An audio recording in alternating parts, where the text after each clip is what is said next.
No? Mali yun. Maling-mali po yun. Kalingap Rab umalma at ipinaliwanag sa mga viewers kung bakit ayaw niyang payagan si VNC Mga dito. kaibigan, At Kalingap Rab ay may magandang alok kay VNC ngayong bakasyon, nakikita siya ng pero sa paraan na hindi siya napapagod kung saan malaki na ang sweldo, nag-enjoy pa siya. VNC hindi talaga matatanggihan ang offer sa kanya ni Kalingap Rab dahil bukod sa training ground na ito ni VNC para magkaroon ng ideya sa negosyo, well ano kaya ito at malalaman na natin yan mamaya, pero bago yan. Pakiusap, suportahan po natin mga kaibigan ang lahat ng mga Kalingap beneficiary at Kalingap angels at syempre maging ang lahat ng Kalingap love team bilang tayo po ay One Kalingap One Family. Salamat po. Isang mapagpalang buhay po sa ating lahat at muli ay nagbabalik ang inyong lingkod, nagbibigay ng update mula sa paborito ninyong beneficiary na si VNC mga kaibigan, pero bago yan. Pakiusap mangyari po, sanang tapusin po muna natin ang video na ito bago po tayo magbigay ng sarili nating komento kaugnay po dito mga kaibigan. At syempre wag rin po natin kalimutan na mag-like, mag-share at mag-subscribe bilang suporta na rin sa ating munting YouTube channel.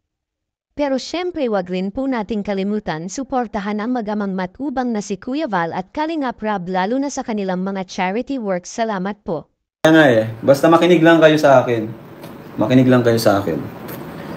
Hindi nyo kailangan na pahirapan ang sarili. Well, nalalapit na mga kaibigan yung bakasyon, kaya naman halos karamihan ngayon sa mga estudyante ay naghahanap ng extra na pagkakakitaan mga kaibigan. Samantala Kalingap Rab hindi sang-ayon sa suhestyon na pumasok si VNC ng trabaho o mag-summer job. Ang sabi nga ni Kalingap Rab, hindi na kailangan ni VNC na mag-undergo ng summer job dahil literal na may trabaho na si VNC sa Kalingap at ito nga yung pagiging part niya bilang isa sa K-Angels. Actually mas maganda naman talaga yung offer ni Kalingap Rab kay VNC dahil kung tutusin twice a week lang naman yung trabaho ni VNC bilang online live seller sa Velvet Box Company. Kaya for me, di na kailangan mag-summer job ni... Magkano lang kikita yung summer job isang buwan? Sige nga, magkano kikitain niya doon? Pagod pa siya. Kung tutusin, mas malaki naman talaga yung kikitain ni VNC dito sa loob lang ng 2 hours at maganda pa dito ay lagpas pa sa minimum yung kikitain niya kumpara sa ibang mga profesional mga kaibigan. Kuya, sabi ng mama ni VNC sa vlog ni Dr. Love, mag-summer job daw si VNC. Pero hindi naman na kailangan guys mag-summer job kasi ito na nga po yung trabaho ni VNC, di ba? Every time na mag-vlog tayo. And yun, andito rin yung Velvet Box na sobrang napakalaking opportunity talaga para sa kanila. Hindi ito basta-basta. Ano na talaga sila dito? Professional, model, ambassador, ambassadress. Kasi hindi biro yung kinikita nila dito. No? Maraming racket na magkano lang yung kinikita. Pero dito sa Velvet Box, isang upuan lang nila, magkano lang yung kinikita nila. Actually sa totoo lang mga kaibigan, panalong-panalo po talaga si VNC sa offer na ito sa kanya ni Kalingap Rab. Bakit? Una sa lahat, hindi na siya mahihirapan na makisama dahil hindi na bago sa kanya mga kaibigan yung mga tao na makakasalamuhan niya. Isa pa sa ganitong paraan, nakakatulong na siya sa kumpanya ng Velvet Box at the same time natutulungan din niya ang sarili para mas mag-improve pa bilang seller at ambassadress mga kaibigan. Well, kung ikukumpara nga naman sa regular na trabaho ay di hamak na malayo po talaga yung diferensya ng sweldo ni VNC sa summer job at sa pagiging online live seller ng Velvet Box Company. At kung iisipin po natin ay malaking opportunity din ito kay VNC para mas makaipon ng pera para sa susunod na pasukan mga kaibigan.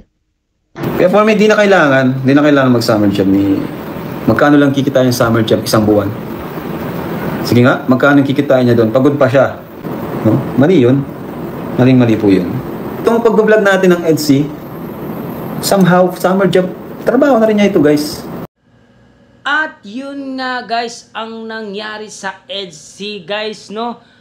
Hanggang dito na lang ang ating reaction video ngayong araw na to guys, no?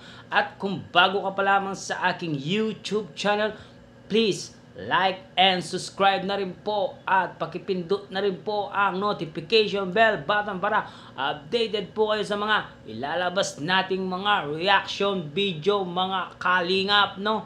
At suportahan po natin ang buong kalingap na si Kuya Val Santos Matubang, Ate Ana Vlogs, Kalingap Rab at buong Kalingap team at mga Kalingap reactor guys, no? Hanggang dito na lang ang ating reaction video. Maraming salamat sa panonood. Stay tuned lagi at maraming salamat. I love you all. Mwah mwah. Chup chum. Bye-bye.